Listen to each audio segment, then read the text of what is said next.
The mass exodus from woke America continues. Superstar Sylvester Stallone dropped a bombshell the other day, and he's obviously not alone. We're going to see the latest on the mass left-UG crisis to hit blue states. Also, it's not just people. Walmart has announced that they're closing dozens of stores in Democrat-dominated cities. We're going to see how blue states continue to economically rot, all as red states are going through an economic boom. Hey gang, it's me, Dr. Steve, your Patriot Professor, here to help you to think better so you can feel better in these crazy and turbulent times. So if you haven't already done so, you know what to do. Make sure to smack that bell and subscribe button, and let's dive right in. After long, hard consideration, your mother and I have decided it's time to move on and leave the state of California permanently, and we're going to go to Florida. We're going to sell this house. What? What? Yep. Is this a joke? It's not a joke at all. You're full-time. No LA time. Full-time. We already have the place. It's a done deal. So that was Sylvester Stallone announcing to his family that he and his wife have made the decision to pick up and, in his words, permanently leave woke California and move, like millions of others have done, to the great free state of Florida. Stallone made the announcement on his reality TV show to the shock of his daughters, but given that his daughters, have also moved out of California, it shouldn't be all that surprising. Now, in making this announcement, Stallone is joining the nearly 350,000 people who've moved out of California since 2022 alone. This according to a study by the National Association of Realtors. According to the U.S. Census, every year for the past 15 years, an average number of 100,000 Californians leave the state as over against those who move in. California, for the first time ever, has actually lost a House seat due to its rampant depopulation. But it's not just California generally. Hollywood itself has been seeing a mass exodus of residents. The Daily Mail called it Hollywood's apocalypse now. They're reporting that managers of moving and storage companies have confirmed that there's been a mass exodus of residents leaving Hollywood over the last 3 years. They're done with it. They're moving to red states like Tennessee or Texas or Arizona or Idaho or Montana. We've, of course, seen Joe Rogan leave L.A. Daily Wire has left California. Elon Musk has left. So what Stallone is doing here is hardly novel or surprising. It's all part of this mass exodus from what many people believe to be a rapidly failing state. Now, I'm sure you all know this, but Sylvester Stallone has never been shy about how much he detests all things woke. If you haven't seen his latest series, Tulsa King, it's awesome. I highly recommend it. It's about an old mob boss that gets exiled by the mob family to Oklahoma, and he basically has to start life all over again. It's so good. But here's a great scene from the series. What's going on with this country in general nowadays? Does that mean like your generation? Seriously. Come on. And these pronouns. What the fuck is with the pronouns? He, she, him, they, the, boom, bang, ba, fang, cool. You know what my pronoun is? Guess. Time's up. Okay. It, as in it, can't take this shit anymore. Yeah, I think he speaks for hundreds of millions of us who have absolutely had it with this woke insanity. And it's not just residents who've had it. Businesses are more and more moving out of blue states altogether. We're not just talking about picking up their headquarters and moving them to red states. No, we're talking about actual store locations closing their doors and moving out of woke Democrat neighborhoods for good.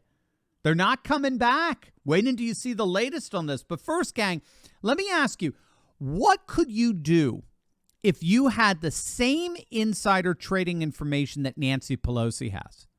Right? You know exactly what I'm talking about. Politicians like Pelosi have had access to insider trading secrets for decades now. They know exactly what stocks to buy and when to buy them. But guess what? You and I actually have access to that very same inside information. Thanks to a little-known SEC database, we can see what and when corporate CEOs are buying up in real time, and then we get to piggyback on their trades to gain the same advantage for ourselves. Gang, that's why you got to click on the link below and sign up for a free training with me and my good friend Ross Givens. It's this Wednesday, February 28th at 3 p.m. Eastern. Ross is an insider trading expert whose recommendations have led to investment returns of over 200%. Some have hit as high as nearly 1,500%. It's going to be an amazing free training where you and I can learn how to trade with the exact same insider knowledge as these politicians, but legally and ethically. So don't wait. Seating registration is limited. So click on that link below right now and register today, and I'll see you for an event that promises to change your life. The department store giant Walmart has announced that they are permanently closing 23 stores across the nation that all have one thing in common. They're all situated in the depressing regions of Democrat-dominated cities. Of the 23 closures, 8 are in the state of Illinois alone, 4 in the city of Chicago. Needless to say, all 23 locations are, or I better were, in Democrat-dominated neighborhoods that are riddled with crime and poverty, which inevitably follow Democrat policies as naturally as night follows day. And this, of course, is because of the key Democrat policy known as anarcho-tyranny. We talk about this a lot on our channel, and it's key to understanding why Democrat neighborhoods are socially rotting and culturally collapsing. It's because of this policy known as anarcho-tyranny. We've all experienced it in some way, shape, or form. I like to use the example like when a police officer is charging you a $100 fine because your parking meter went 10 seconds over, all the while ignoring the homeless guy 10 feet away from you shooting heroin and taking a crap on the sidewalk. Right? That's anarcho-tyranny. It's a bizarre combination of legal exemptions for some and legal weaponization for others. And the key here is that the purveyors of wokeness see criminals as victims and the law-abiding as victimizers. That's key to get here. In an anarcho-tyrannical system, law-abiding citizens are recast as the criminals.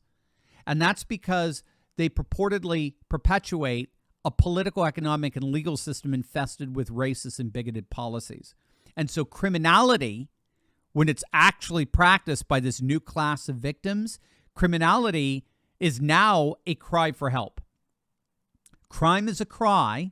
It's a cry declaring that my illicit actions are indicative of a systemically racist and oppressive system that law-abiding citizens created and perpetuate.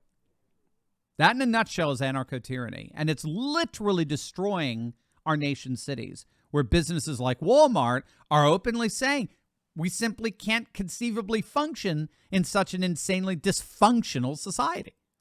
So they'd rather open a store in Mogadishu than in Minneapolis.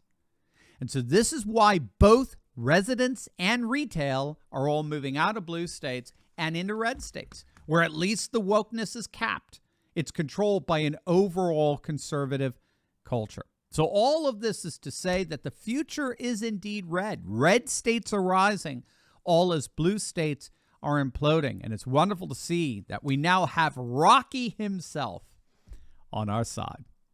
But first, gang, as many of you know, we have unfortunately been completely and totally demonetized, which is putting our daily communication with one another at risk like never before. Now, we are actively working on getting this resolved, but as things stand, this channel has, without any warning, been totally and completely demonetized. And as Elon Musk said so powerfully last week, the whole point of these demonetization efforts is to deliberately try to make us patriots feel like we're all alone. They want to sever our relationship with each other and force on us a kind of digital solitary confinement so as to demoralize us and discourage us like never before. But to their horror, it's not working. Over this past week, you have carried this channel like never before. We've had more people than ever make the courageous decision to bypass big tech and join our Insiders Club. We have direct access to one another that can never be interrupted by big tech overlords. Over the last 7 days, we've seen literally thousands of you come to our rescue. And you've done it in 2 ways. You've signed up for our free newsletter, and you've officially joined our Insiders Club. Those 2 acts alone are enough for us to collectively stand together and never, ever have our relationship severed. So I'm inviting the rest of you to do the same today, just by clicking on that link below and signing up for our newsletter and joining our Insiders Club. You are guaranteeing that there is nothing that big tech can do to get between us and make us feel like we're in a digital solitary confinement. It's as simple as clicking on the link below right now and opting into our free email newsletter. And once you do that, you can financially support us by joining our Insiders Club. Gang, from the bottom of my heart, I cannot thank you enough for your support during a time like this. You are my heroes, and it will be my mission to express my appreciation for every single one of you each and every week.